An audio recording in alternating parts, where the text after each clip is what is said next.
Good evening. Happy Sunday, everybody, and welcome to Red Devils Roundup on the Balls Out podcast. And I will issue an apology first of all. We were supposed to do a show last night, but I messaged Mark yesterday saying I feel like death because I was right in the midst of having whatever cold and flu I've managed to grab or catch in 35-degree weather. So there you go. I don't understand how that was possible, but I did it anyway. But no, feeling a little bit better today, but I've just told the guys backstage that they will be carrying the show because I am struggling. But they carry it very well as usual anyway. And as you can see, I'm joined once again by always here, never misses it, Mr. Mark Langridge. Good evening, mate. How are you? I'm good, mate. I'm good. Yeah, obviously, I'm going to prop you up on this one. We can all hear your voice is not its normal smoothness. Not 100%, no. So, yeah, I'm looking forward to this. It's been a weird week. So, good to see what Naomi has to say. Yeah, and of course, we are always delighted to have Naomi on board. Whenever she can make it, we're always delighted to have her on. How are you, Naomi? Hey Nate, doing really good. Summer's always a great time, but yeah, really excited to be here for a couple Yeah, of weeks. it's always great to have you on. You never have to ask, just say, can I jump on? 100%, no need to worry. And yeah, we're in the midst of there's a Club World Cup final going on. Apparently Chelsea are winning. Didn't even know that was happening. Completely forgot that was happening, but there we go. There was Wimbledon finals today and yesterday, and United still dragging their heels when it comes to doing any sort of business that actually gets fans excited. So yeah, we will be discussing Marcus Rashford. Apparently, Barcelona in the week said that they're going all out to get Marcus Rashford, and then you hear other people saying it looks like it's going to be a loan. Now it looks like they might not even get Rashford because they're looking at, is it Luis Diaz from Liverpool? They're also looking at on that same wing. So we're going to be talking about that. We're also going to be discussing what the hell is taking so long in actually agreeing to sign Brian and Buemo. It seems like everything is done and agreed, but then the next minute it's not, and then the next minute it is. So we're going to get the guys' thoughts on what the hell could be taking United and Brentford so long to sort out their shit.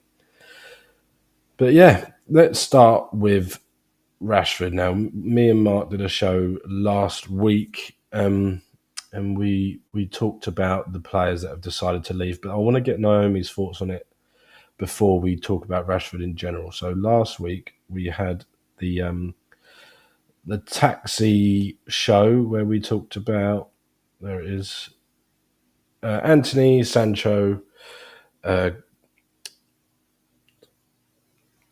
Anthony Sancho. Oh, I'm missing Garnacho on that picture. That's bad of me, isn't it?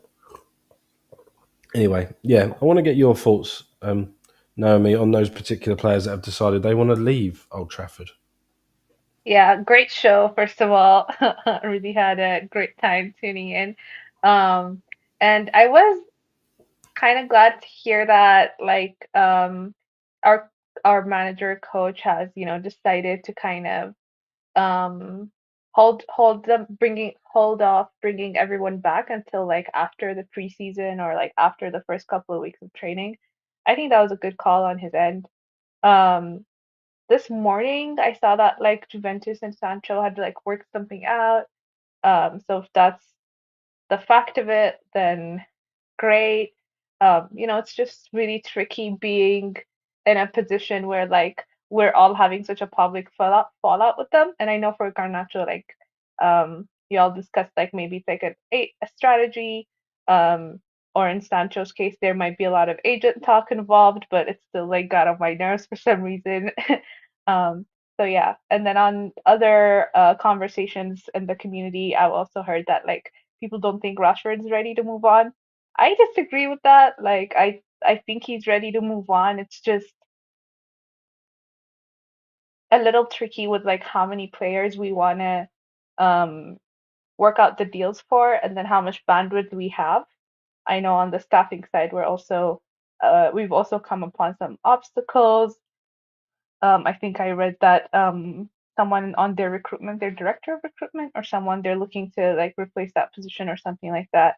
Um, so yeah, it's kind of a mess. And I've also heard across in the community that like folks want to discuss about like moving on Rasmus Hoyland, which again, that's not our priority, nor is it a necessity right now.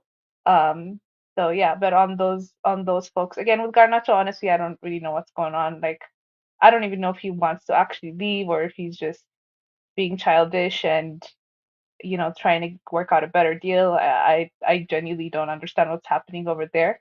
But as for everyone else, like we know it was a band-aid solution. We put everyone on loan for like a season, decided not to deal with our problems, and now we have to kind of confront it again. But yeah, I don't know what's taking so long. Like this transfer window is supposed to kind of be effective. So like even if we weren't gonna bring on that many players, whoever we know had to leave, it would be really good to like get them off the payroll and start with a clean slate.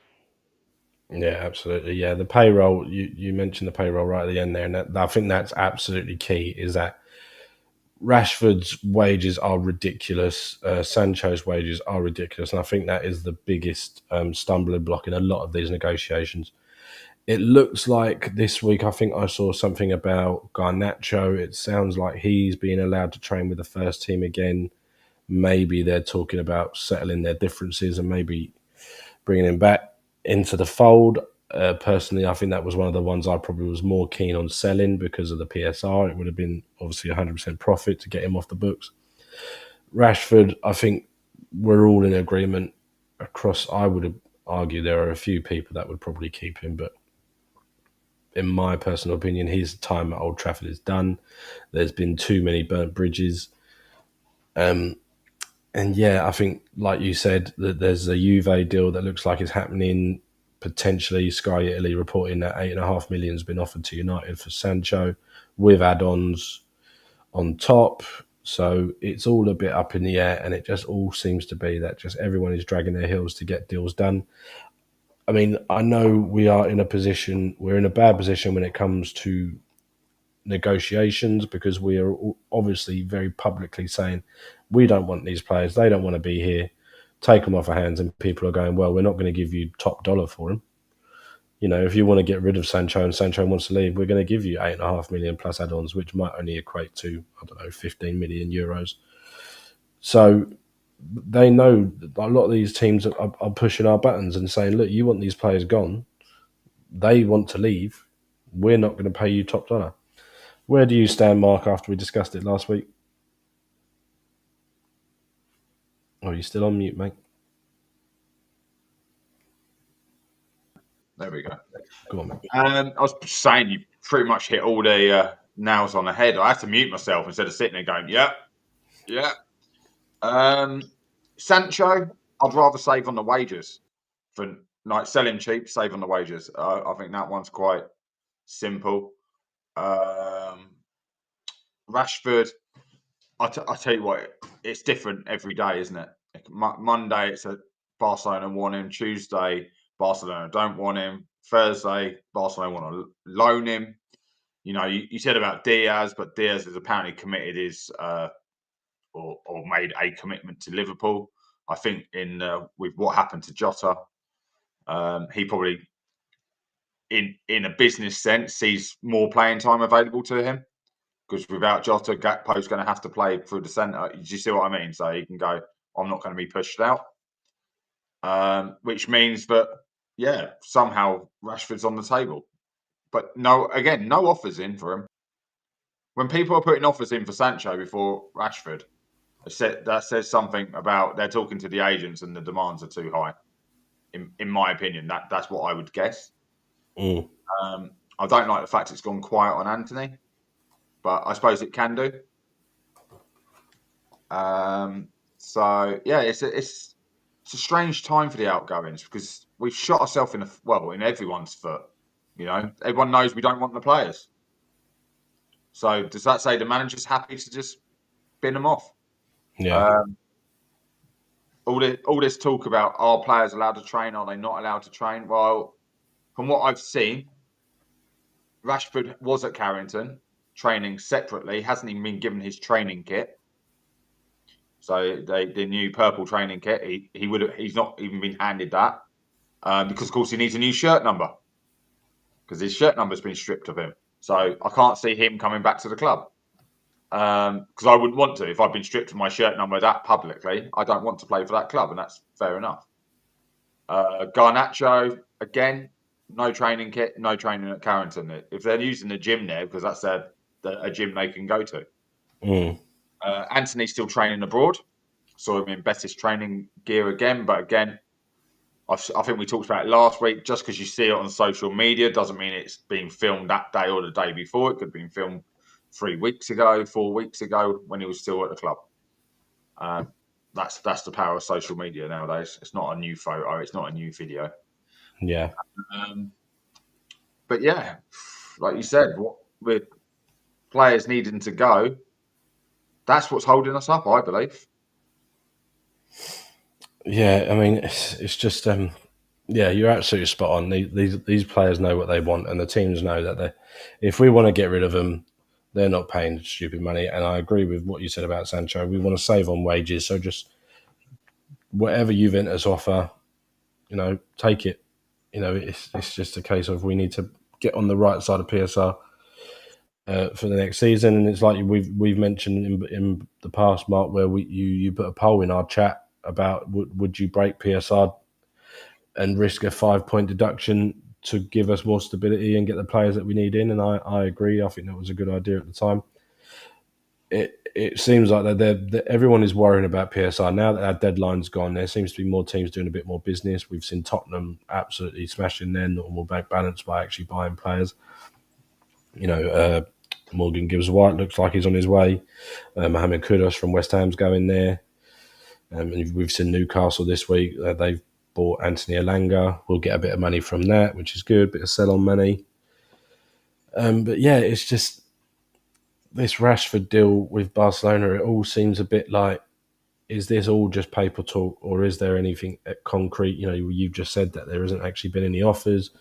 We don't know if the teams have even been in communication with each other, or the clubs haven't actually had a conversation yet. So it all just seems like everyone's just dragging their heels to get deals done, and it's really infuriating, and really you're almost poking the club with a stick, saying, "Can you just do something? Just do something." We've signed a young star, and he's gone back on loan to his club this week. Can't remember his name, and I apologise for that. I'm sure Mark will know, but yeah, it's all very quiet on the new signage front. But yeah, I'm assuming we're just all putting that down to, with the Mbeumo deal, most of all, is that they were obviously struggling to lose their captain. They've had to give up Christian Norgard. Their keeper's gone. They had a new manager come in. So with that side of things, Mark, it's a case of we're just being patient, or is the deal off? I would say look at the Norgard. Norgard started roughly about the same time we did with Arsenal, and they've only just completed it at the end of the last week or this week, whatever way you want to look at. So Mbeumo's still not back at training. Norgard was at least at the training ground, so it went through quicker. And the photos, I think, came out Friday. I think I saw a video over Friday or Saturday of his son running into the photo shoot in an Arsenal kit and him in tears because of it. So that's a player that wanted to go to Arsenal. Got done quick. Yeah, ours isn't being done quick because we haven't got the money. Whether we've been waiting on this money from Elanga, Alfonso Fernandez is waiting to finish his Real Madrid transfer, so we get more money from that. There was talk about Mason Greenwood getting a transfer from Marseille to someone else as well. So that's all potential money coming in to pay for this deal. We're still unsure. And I know what it's like in England. I don't know what Naomi thinks over in the States. But when the owner comes out and says, we're broke by Christmas if we don't do X, Y, Z, well, we've still got to be quite tight in the pocket now. We didn't go broke, but that normally means that you're counting every penny and you need the money in before you can send it out. So, yeah. Yeah, what sort of reaction are United fans giving over in the States, Naomi, to what's going on, to any sort of news that's coming out of Old Trafford at the minute? I don't know, honestly. It's been pretty chill, I would say. I've also just not been that active in most of the communities just because it's like off season and stuff like that. Um, but I was thinking that, I was just like catching up on the club news this morning. And just I think everyone is a little frustrated at, well, how weak the transfer market has been for us. Like we haven't been able to do any business. I don't we were not optimistic, I think, when we had this conversation like 2 months ago or whatever, but Mm. it's still pretty underwhelming, honestly. Um, so yeah, I think everyone's probably on the same page. Yeah, I completely agree. I think we were all expecting a little bit more than this, but it's been even less than what we all anticipated. We knew it would be quiet. We knew there would be a lot of going ons in the background, but we did expect a few more incomings and outgoings. And I Excuse me. think with Cunha too, like I feel like all the news has just been all about him, and I'm like, Mm. okay, great, it's great that you guys are giving us content. I'm always grateful for that. But also, are you doing that because there's literally nothing else to talk about? Yeah. Um, and it kind of feels like that. And I And think it's they know it strange too. because that gave us a lot of hope that it was done so early on, as soon as the season over, and the day after the season ended, it was like, right, we've signed Cunha, deal done, etc. And then on the day of the opening of the transfer window, it was signing complete, done deal, everything's over. And we were all thinking, right, this is great. It's the first transfer window, then that one closed. We were all expecting a shitload of signings now, as in to say we mean business, and it's been a bit, yeah, like we say, underwhelming, lackluster. We don't know exactly what's happening behind closed doors. They might be working on a whole shit ton of deals, and they might all come in. It's still pretty early in the seasons, in the transfer window. Excuse me. We've still got till September 1st or something, whenever it closes. So, But the thing is, we said last week, Nathan, that hardly anyone has really made any transfers. So they're just starting to get rolling now. mm, There can be as much talk as you want, but it's only when the money changes hands. So a lot of people have waited to the second week, get them in. They come in the week before, build up to my pre-season tour. mm, Um, we are still ridiculously slow. Don't get me wrong, but you're right again in what you just said. Most United fans, that Cunha deal, we all like jumped out our seat going, "Oh, it's going to be different this year. We're getting them in yeah, early." It was a freak occurrence, really. That seems like that deal's probably been more or less done since, I don't know, January. yeah, And just couldn't get him out. We didn't trigger it, and it come at the beginning. It was like almost a secret signed deal because it was too smooth. yeah, Hmm. But I go back to what Brada said last month. Oh, there's names. We're moving slowly. We've been talking. We've got first, second, third choices, and at the moment we couldn't sign our bloody 100th choice. yeah. So, It's bad when we're getting people's handoffs, like Jamie Vardy being linked, Callum Wilson being linked. I like Callum Wilson, but he's definitely past his best. And then Dominic Calvert-Lewin from Everton. And yeah, these sort of links happen at Old Trafford and United all the time because of Manchester United as a club. They get linked with absolutely everybody. But when you get to a point when you're being linked with those players, it becomes a little bit like, yeah, maybe United are struggling a little bit behind the scenes more than we realise. Like we've seen players like, who have we seen this week potentially moving? Noni Madueke going to Arsenal. That's a big move, something that we probably could have. I know Champions League football is a big thing for that move, but there might have been a deal to be done there. You're yeah, seeing players like, who else has moved this week? Morgan Gibbs White going to Tottenham. well, Surely isn't it? that's on hold because of legal proceedings. Yeah, so Yeah, so but that might have been the deal that could have been. You're seeing these really good players making moves, and we think we weren't even linked. Like there was a murmur maybe 6 months ago that we were interested, but then nothing concrete after that. Noni Madueke, don't get me wrong, he hasn't pulled up trees at Chelsea, but that's a decent young player making his marks in England. Surely there could have been a deal done there, but maybe it was always Champions League football he wants.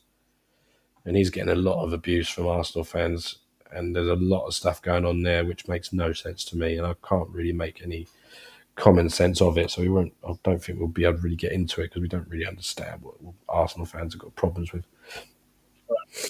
I don't know, Arsenal fans just in general. And then you've got the Gyökeres deal that looks like it's been reported about. When was it?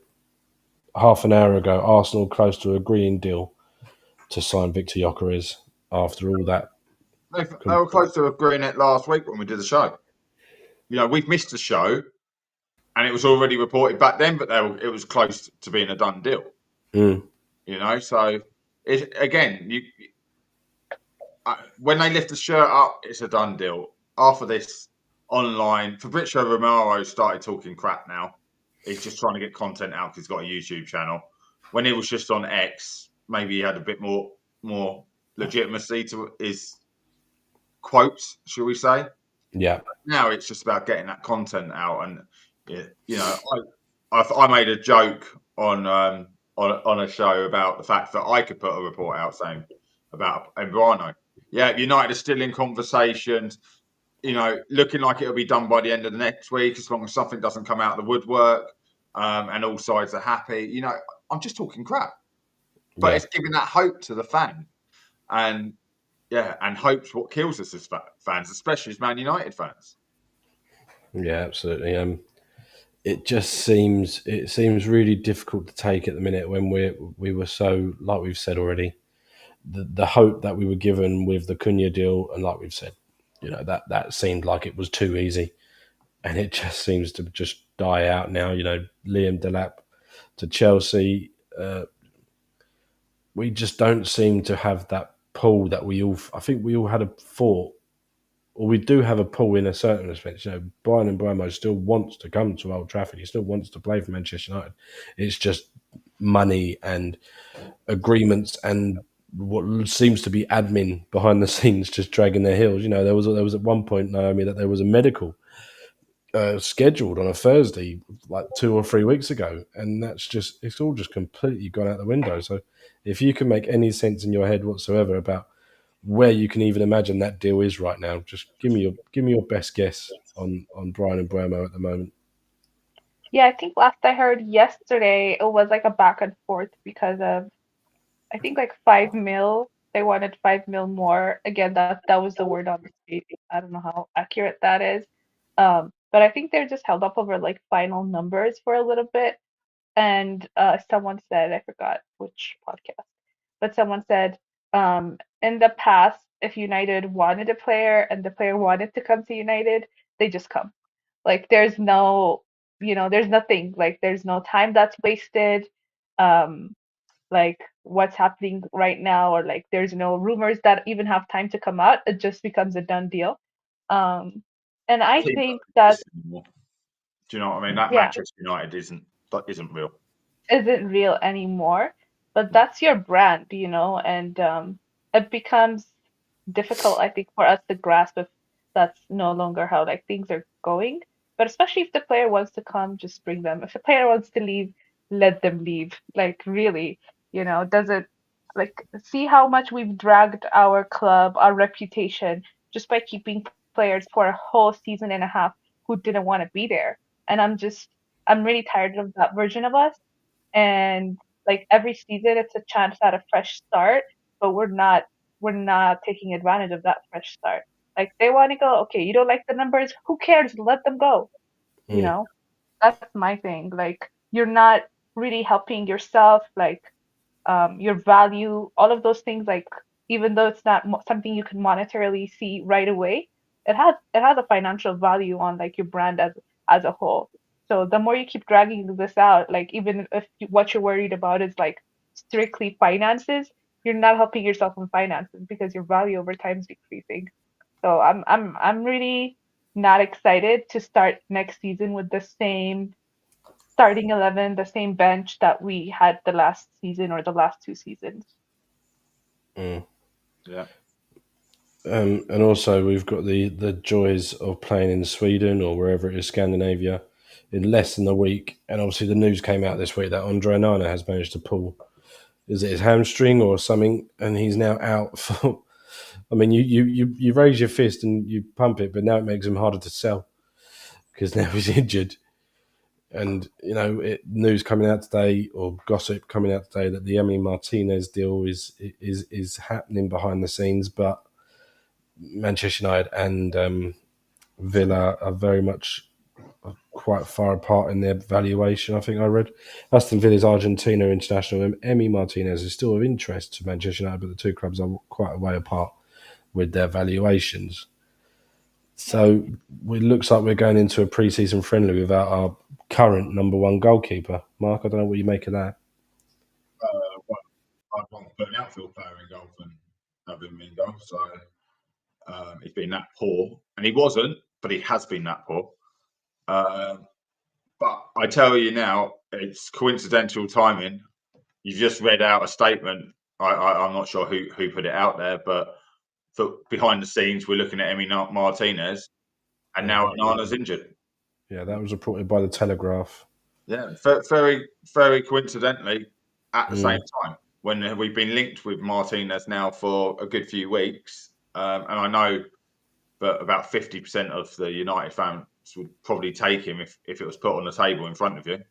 Here's Martinez, yes or no? You're going to probably say yes.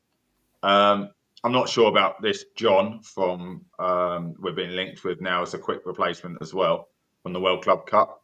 Is it Palmeiras or somewhere like that? All right. He was an okay goalkeeper, but that's like we judged Anana on the Champions League final, really, and he's been crap for us. So I think once you've had your fingers bitten once, you stop looking at the same thing over and over again, don't you? Scared to make the same mistake. Heaton can do a job in goal for us. Bayern Deer's back. Bayern Deer is still, through all the problems we had, Turkey's number two goalkeeper. So he just needs a run of games. Maybe now's his opportunity. He's going to probably play nearly every friendly leading up to the Arsenal game if Anana's that injured. And that's a big thing for a goalkeeper. You can't just come and be an amazing goalkeeper. We had that with Romero, and we were so lucky. We had it with Raymond van der Hal. They came in. Michael missed the game. Van der Hal comes in. De Gea's out. Romero came in for the cup matches, but we played them every cup match, these keepers. That's what we need to go back to doing. So they're playing 20 games a season. Well, we were successful. Whether it be 20 games a season now, I don't know. But, so, yeah, it's a hard one. I preferably want Anana out most fairly because the African Nations Cup. You can lose an outfield player to that, but you can't lose your first choice goalkeeper. And that was one of the reasons Chelsea didn't hold on to. I can't think what his name is, but I think it was a Ghanaian goalkeeper, wasn't it? They didn't hold on to him. Mendy. Yeah. Mendy. So, yeah. There's not much I can say. I want Anana out. I want a Martinez in, or someone of Premier League stature. We spoke ages ago, it feels like, about Ramsdale. I think he's signed for Sunderland or going to sign for Sunderland. But there's plenty of goalkeepers out there, I would say. Even Sam Johnston from Palace, he looks like he's being given the boot.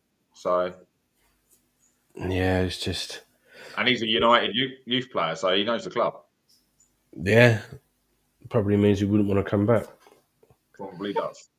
I mean, there's a little bit of a wish list here from Delicio. Edison, Moises Keane, Emi Martinez, Nelson, Dusu and Bramo to make United better for next season. Yeah, I would imagine. I mean, if Moises Keane, I haven't heard that name for a little while. Where the bloody hell has he ended up? Fiorentina. And I'm sorry, he was so shit for at least 3 clubs. Fiorentina's the first one. He's had one good season. One good season. That's all we keep getting linked with, players who have had one good season. Yeah. Yeah, so it's we're in a little bit of a no man's land, I'm afraid, guys. We said on Tuesday, didn't we, that we were hoping that we'd have a lot to talk about with an Embuemo deal done and completed, but it just seems like there's teams around us doing deals. You wanted to talk about the Rashford situation, the loan situation, didn't you, Mark? About Well, I think, like we said at the beginning of the show, and I'd like to get Naomi's thoughts on this because I know her thoughts on Rashford in the past have been different to mine. But if this guy wants to go out and we're struggling to get an offer in, the loan's got to go on the table again. And a team like Barcelona is definitely a step up. It's a step up from Manchester United, to be fair, at the moment. So, let alone Aston Villa. But I don't think he'll even get in their team. I think he'll just be sat on the bench for them. That's their problem. Well, yeah, absolutely. We get money, but we're going to have to pay his wages because they can't afford to pay his wages. Do you think, Naomi? Yeah. Do you think, Naomi, that it's now? I think we spoke about this a little bit before as well. But do you think it's now not important for Marcus Rashford to play football, or just to be on a payroll somewhere? Because he's clearly. I think that's important to him. I definitely think that's important to him. I mean, I don't think his priorities has changed that much. Like, he still seems to be kind of in the same type of lifestyle he was a couple of years ago. Like his off-season trainings, his different regimes for his workouts and stuff like that. So I think that's all the same.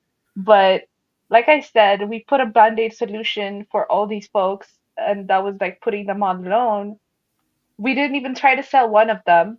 And now we're like stuck in the same situation where obviously you can only sell so many players or let so many players leave one season. And we have done that. Johnny Evans has left from the first team, like he's going to be in a different capacity. Lindelof, this person, this person. So they're obviously not going to be able to get rid of everybody in the same window. So I think that's the main thing. And then for him, I think it's for all of them. They just don't want to take a pay cut, right? And if you see it from a very standard position, right? None of us would work for a place that would pay us less than our current employer. So I think for them it's just that simple, they just don't want to make less. But in that whole thing, I think it's lacking a certain level of maturity, right? But also if certain clubs don't want them because of their wages or their history, yeah, that's gonna be a reality. I think I spoke on this channel months ago when Chelsea took Jaden, and I was like, that's exciting for him because it's a Premier League club, but I don't know what led them to do that. And then obviously in the end it didn't work out. They actually paid to get him off their loan. So it's really tricky. And when you have a fallout as public and as big as this one, it's no one wants to be around you. No, I'm just scrolling through the usual paraphernalia that the Manchester United official X account put out, and I would go in the comments, but all the comments say exactly the same thing: announcing Buemo. So yeah, there was. I don't think enough's been said about the deal for a lot's been said, but this 5 million to send Sancho back. I can't remember hearing that anywhere. When you forget obligation to buy, but anything where you send a player out and go if you don't want him, you got to pay us 5 million to send him back. Yeah. And I don't know how they knew we wouldn't want him. They knew, yeah. And I don't know how true this is, but I've heard this report that Sant was asking for 5 million from the club to complete the agreement, a 5 million bonus. Yeah, and I'm I don't know about that. So that's what kind of irked me. I'm they're doing everything they can, and now you're gonna put this on their head too. Come on, just break up in peace, I'm still tired of this. So there's a reason. This is where it's all about money, right? So in Italy, they only pay tax on 50% of their money. Yeah. So it's not 50% tax like what we have in the UK. I'm not sure what it is in America, but say you're earning 10 million. Once you've earned your 5 million, you only pay tax on the other 5 million. So you pay, at 50%. So they get a load of free cash. He wants the money from us. Very nice, no. Sorry, mate. He wants the money from us, and then he's already going to get a increase in his wages because he's going to pay less tax. So you can pay someone 250,000, they can drop 150,000 and get it back in the tax. The tax rate from that club for their elite sportsmen. So he's literally at the chance of raking it in. And this is why I'm not sure about his agent, because it's his agent that would be losing out on the transfer fee and the wages. So it's a very weird one which they're doing. I can't quite get my head around it. It's all very tiptoey and dodgy, isn't it? You know, whenever Chelsea are involved in something, and like you say, the fact that they even added that clause in, as if to say, we know you're not going to want Sancho, so you're going to have to pay us 5 mil just to give us back. Let's get rid of that. So I want to talk to Naomi about, you are going to be going to one of the games, aren't you? We've spoken about this in the past. Which one is it you're going to? Yeah, the Atlanta game. I think it's versus Everton. In the Premier League Summer Series, isn't it? Yeah, and it's kind of interesting how the Premier League has done it. I only found out like a few weeks ago that for each like ticket you get, you can go in and like watch both games. So they're gonna be like back-to-back games. So that's kind of fun. Like at least you get to spend more time there and drink more beer and stuff like that. Yeah, But that's yeah, awesome. yeah, it's gonna be fun. The plans are final. I'm gonna be there with a couple of my friends from like my middle school days and high school days. Yeah, excited to see like everybody again. A lot of fan club supporter fans fan a lot of people in the supporters groups and the official supporters groups in the US, they come out to those. Yeah. So we've gotten to know each other a little bit over the last 2 years, so it'll be good. I'm just trying to see what your other match is. I think it's West Ham versus someone. Yeah, it's going to be, I think we play West Ham at MetLife, and then it's the Everton game. Oh no! Which game was it, Naomi, you're going to? You're going on the You're going to 3rd of August? aren't you? August 2nd. I forgot who we're facing though, to be honest. Is it Mercedes-Benz Stadium? Yeah. Yeah, so that's Everton. And the game before at 2:00 kickoff is Bournemouth West Ham. That would be a really good game, considering West Ham were selling players and Bournemouth were a surprise package last year.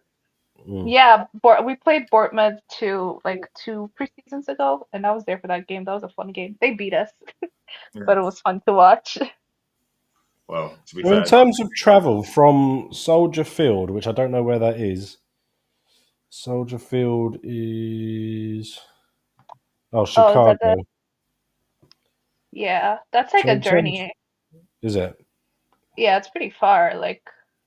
Yeah. They always have been. These games are ridiculous in the travel. Yeah. They're not even like we're going to travel down the East Coast or travel down the West Coast. They're going East Coast, West Coast, Central, back and forth, like 4 or 5 hour flights. I know MetLife. That's New Jersey, MetLife, isn't it? Yeah. Yeah.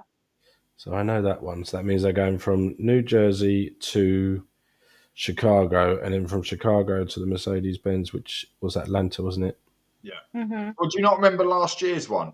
It was in world news, like this was unheard of. But Man United played Wrexham the day before they played Real Madrid. Was it Real Madrid?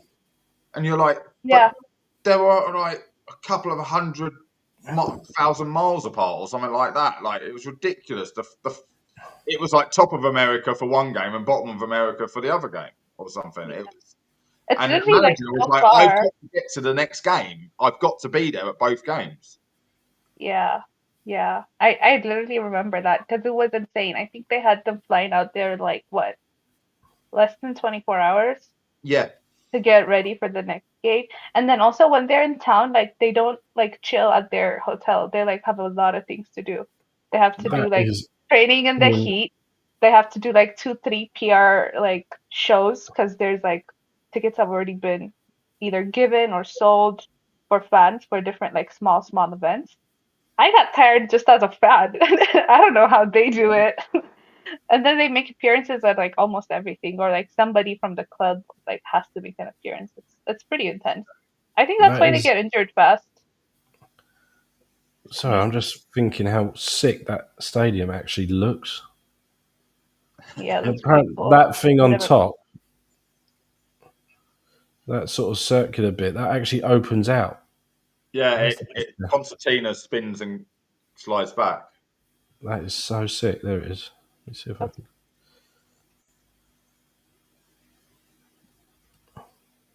Here you go. How cool is that? Yeah, see. Ooh, I hope they open it. Oh, it's cool. Well, you're not likely to get rain, are you? So let's be honest. No. But yeah, this is we spoke about this the other day, Naomi, and I'm glad you're here because you see it firsthand. And a lot of people think it's fans and the press in the UK making this up. But this is why the players don't train on this pre-season. They do not train because there is no time to train. It is travel, it is PR, it is PR, and then Yeah. Yeah, and even when they train, it's still PR.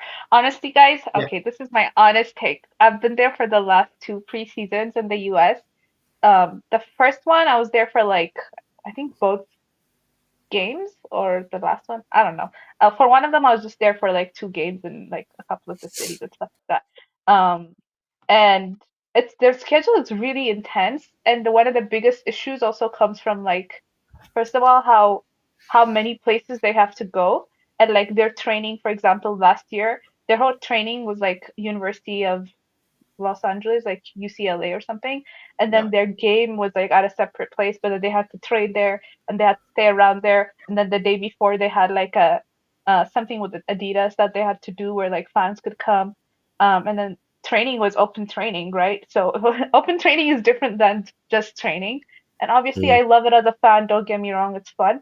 But for them it's exhausting. And then the weather, okay, California, not so bad. But Vegas, like that was like so bad. They should have just not done it there. It was so bad. It was like 109 degrees, 111. I could not even stay outside for 2 minutes. Like I was so exhausted just from like opening the door and standing outside. That was brutal. And then cherry on top, because of like how big the club is, there are not like a lot of soccer stadiums they could play at, right? So what do? They let them play at freaking football stadiums, like American football, and that's Yeah. not grass, it's turf. And then they get like three players injured per game. I was there when like Lisandro Martinez got injured, Kobe Mainu the first preseason got injured, Mason Mount got injured on one of my tours, Rasmus Højlund. I could go on. And it's like they're playing on turf. Why? It's well documented. It's not even what we call 4G in this country. It's a hybrid. It's like a grass / artificial pitch on top of each other, so it can still dig up. But you're so right, Naomi. It's so bad on the knees and things like that. You plant your foot. There's no sideways movement in your feet, and it's hot. It's ridiculously hot. Blisters and that under your feet. If it's 100 degrees outside and you're not in an indoor stadium, roof shut, aircon, like we were in Vegas when we played at the Raiders ground. Yeah. Yeah, but like that season, for example, like okay, the game was at Raiders, but like the 4 days around the game, there was a bunch of things happening in the city. But I promise it was so hot. Like me and my group that I traveled with, we didn't even go out until the sun was down because we're like, this is literally impossible. You can't do it. And like even the game day, we just went in, like went out right after that. But for them, they have to like train mostly outside, like do some photo props, and then we're like they're signing autographs all that time they're spending outside. And then like someone tell me why they went to Texas, right? It's so hot there, so uncomfortable, it's so far from everything. And then like they had them go there like play Real Madrid. It was, yeah, No, I mean, I've got friends who live in Texas and they send me like lampposts bent over where they're melting at the base. Do you know what I mean? Because it's like 120, 130 degrees. like in what we call summer, and it's literally just a lamppost bent over like that, stop sign or something. When I say lamppost, sorry, yeah, like a stop sign, just out there in the blazing desert, like sort of sun, and Yeah, it's horrible. it's not somewhere you go to play sport. Yeah, I'm just browsing to see which stadiums are going to be used for the 2026 World Cup, because I think you both make excellent points, actually, because there's obviously been a lot of talk at the Club World Cup on the heat and the thunderstorm warnings and stuff, and how the players have been really. It should not be there because America does not deal like we do in the UK regarding the thunderstorms. Not even the UK, Germany. I remember watching Bayern Munich by Leverkusen, and it was about 2 miles away. Like you could see the lightning in the strike. It was lighting up the stadium, like above the floodlights, because it was that bigger flashes. But they're still playing, and yet in America, we're shutting you down 30 minutes away. It's like this was 2 minutes away. Do you know what I mean? We're still playing in Europe. So I don't quite get it. It's not hard to blow a whistle and stop, but maybe it's a difference in structures of the buildings out there. I know yours are heavy concrete set buildings with steel, and ours aren't entirely like that. So Yeah, the thunderstorm warnings, they're so scary because like I've had a concert where it was canceled because of hail, so I have like PTSD from that. But every time there's like, it doesn't even matter what season, like summer, spring, if there's like a lightning, there's just like there's a lightning warning and they hold off the show. It's really annoying. But that one you just had up. This one, yeah. No, yeah. That's what happens when you let the Teletubbies build a football stadium. Oh, that reference is completely lost on Naomi, but yeah, I love it. I watched Teletubbies as a kid. Oh, amazing! You know that is their house with a football stadium. Amazing. This is quite an iconic one. We've seen pictures of this before. Amazing. But these are all the Mexican ones. Yeah. So this is the one we were just talking about. Mercedes-Benz Stadium. That's Atlanta. Yeah. That's going to be being used. Boston Stadium. That looks a bit more like it. Something we'd actually recognise over here. Dallas. I mean, that's just insane, incredible. 94,000. Yeah, Miami's being used, isn't it? You've got Houston. Yeah. What else have we got? Kansas City. Yeah, that's where there's obviously the Chiefs. It's still all the NFL stadiums because they're the only ones that exist, really. I mean, that is ridiculous. Los Angeles, Inglewood. Miami Gardens, Hard Rock Stadium, innit? Mate, bet themselves the name all the time. Smart. Yeah, this is where the final is. That's MetLife, isn't it? So, which is crazy. 82,500 that they're using for the final. What about their Mexican? Isn't it Mexico and Canada as well? Yeah. Yeah, so Mexico was at the top, was the Teletubby one, wasn't it? Excuse your eyes for a moment. I was going to say the Arteta Stadium. Is it like the Aztec Stadium or something like that? So Canada have got Toronto Stadium, 45,000 there. That's being used for 5 group matches and a round of 32. British Columbia, very nice. That's being held for 5 group matches, round of 32 and round of 16. And then we moved into Mexico, Estadio Azteca, Mexico City, 83,000. That's an iconic stadium. They really built that. Yeah, 3 group matches, a round of 32 and a round of 16. Guadalajara, 4 group matches. Very impressive. Estadio Monterrey. Very nice. I like that. And then obviously Mercedes-Benz, whatever one that is. I find it interesting. There's a lot better stadiums than that didn't get used, Naomi. Do you not think, for like the NFL one? I agree. Like our stadium. Yeah, but some of them are fully aircon stadiums, aren't they? They've got aircon in the stadium, so they're the ones you should be using for a World Cup. What stadium is yours, Naomi? What's your stadium called? Ours is Empower Mile High. I mean, it's not like the best stadium in the world, but it's like definitely better than some of these. And we have like high altitude, so our weather is pretty good. Like it drops at night. Holy Um, shit! and United have been here before too. So, and we have like a very sports centered community. Um, I've got to so bring this on screen. That's insane. I thought they would want to stop by here, and we're like the best hosts for like when guests come to see us. It's That really is cute stadium. that is Yeah, amazing. it's so cute, and it's in like downtown center of the city. There's like two other stadiums next to it, and we have good beer and good vibes. So they totally skipped us. You But I mean, judge an American stadium on the size of their car park for their barbecues and beers before a game. yes, we That's have what makes like a good dozens stadium. of parking lots. Like we have the rail which stops at the stadium. Yeah. And like if Texas gets like two stadium like World Cups, we should have at least got one, I think, in my opinion. I think my dad, when he went to, I think he went to see the Broncos play. I think this might have been. How long has this stadium been Yeah. open? Oh, I don't know, but a long time. Uh, 2002. Oh, yeah, 1948. Oh shit. Maybe. Yeah. Maybe. Let's have a look. yeah. It had different names, I think. I've only lived here a little bit, but they had different names because of like who owned them and their sponsors and stuff.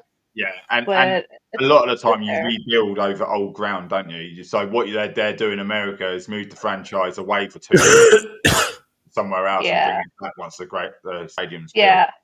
Isn't that crazy though? I learned about that like very recently, like last year, and how they play with the franchise and stuff. It's bonkers.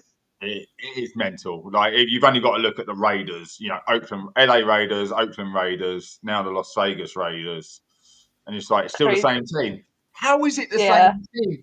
The Americans are so passionate about. I'm from New York. You either support this or this. I'm from Philadelphia, so therefore you're. Oh, it's just like, how can you move a franchise around like that and still be passionate Yeah. about it? it I it's know. it's I'm so literally weird. on the same page. There's this map. I have to find it and share it. But it's like a map of like all the football clubs over the last decade and how many times they've moved. And it's literally the most confusing map in like sports ever. Yeah, yes, 100%. Like, but you don't really hear it like necessarily with like baseball franchises or basketball franchises, but the NFL, it's a rule unto itself, isn't it? So The only way I know of these stadiums is or arenas, is whenever WWE go to them for a premium live event or an arena show. That's the only time I hear about these places. no, the only reason you Yeah. know about them is WrestleMania, mate. Come on, be Yeah, honest. yeah. Are you guys gonna watch WWE Evolution right after this or I no? will probably catch up on it tomorrow because I don't know about you, but what time is it going to be for you over there? No, it's like I, 10 in the I think morning. like 3 p.m. like just right when I finish this stream. Yeah. So I've got. If I want to I watch it, I have to 5 o'clock know. be in the awake at morning. midnight. Yeah, I've got to I be up in know. like 5 hours, so I'm not going to be Oh, able to stay up and watch that. I'm afraid. So I'll have to. When I park my truck up tomorrow night, I'll sit down with a Burger King or something in mid truck and watch it on tablet. Well, So yeah. that's the Yeah. advantage of Netflix now. You watch it whenever you want, yeah, but the Netflix deal is as long as there's decent broadband or Wi-Fi or phone signal wherever I end up parking tomorrow night, Hmm. is fine. But yeah, as much as I'd love to stay up and watch it, I couldn't. I couldn't stay up and watch it. And then I can't touch social media until after I've watched it because as soon as you open Facebook, Twitter, I TikTok, know. it's just everywhere, and you Who? just think, what's the Yeah. fucking point?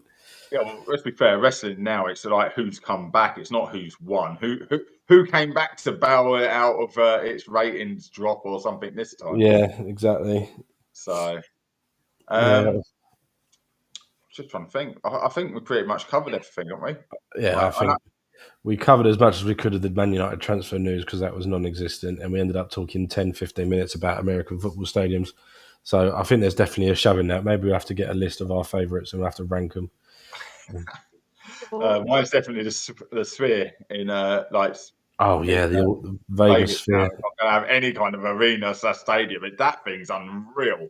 360-degree idea. Whoever came up with that is an absolute genius. Makes the Um, O2 look shit. It really does. All our football grounds over here are wank compared to some of the ones over there. But yeah, I would. Before we finish, I would like to go back and sort of see, think, Naomi, like you see a lot of open access in sport in America, and right now, like United are doing their pre-season and they're putting a lot of videos out, very short videos and how trim they're looking. Like, do you think they're looking more like American athletes, bigger upper bodies or anything like that? Do you think they're looking more like runners or from football players? Because I look at these players and I was like, Jesus, they've changed. They're wide shoulders, angled down. Do you know what I mean? It's like I don't know if you paid much attention to it. Yeah, definitely.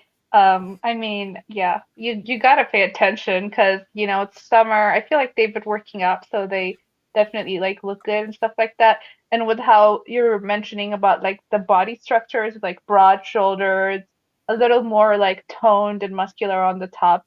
I think that's definitely like a more trendier look nowadays. So Yeah. these looks are gonna come and go. I feel like I was even watching a little bit of tennis and like I kind of picked up the same type of like structures for them as well. Um, but yeah, I mean, I think it's probably just like how they're training. I know with like football players, like they tend to pick up like a lot of muscle on their legs instead of their upper body, so like they can be faster and stuff like that. But I think that's just like the type of fitness that's in right now. And I have my qualms with the fitness industry, but I think that's just gonna be the case because they've been training on their own, so they've probably been like experimenting with like different workouts. But Well, they, that's sort of they look why good. I asked, because Nathan would have seen this. In the UK, they are making such a big deal about Casemiro looking so different, right? And I'm like, the guy is always toned anyway. You see him take his shirt off after a game, he's absolutely ripped. But He has like 8 abs. yeah, even he seems to have slimmed down. He's lost weight in the face. But I've seen Rasmus Højlund. His skin's cleared up. He's like obviously changed the routine in many ways than just one thing, and he seems to have lost weight. Some of Luke Shaw's dropped about. Oh well, we do it in stones. I don't know how many pounds it would be, but like 20, 30 pounds. Like he's looking so much toned. And if we're fair, he was getting the nickname of, fatty and things like that because he just hasn't been playing football. He hasn't been able to run.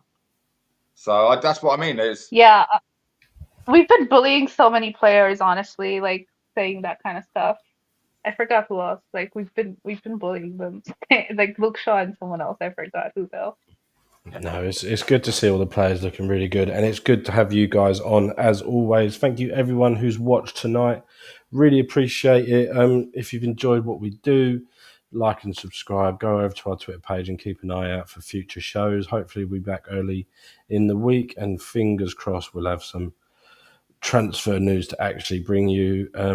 Latest in the football now is Chelsea are still 3-0 over PSG in the Club World Cup final. Don't think anyone really saw that coming, but there we go. Thank you so much, Mark, as always. You're welcome. And thank you so much, Naomi. Enjoy the rest of your day. I am definitely going to bed now with a hot lemon and hopefully be ready to wake up at 3:00 in the morning. So look forward to that very much. I hope everyone has a really good week and we will see you guys very, very soon. Take care.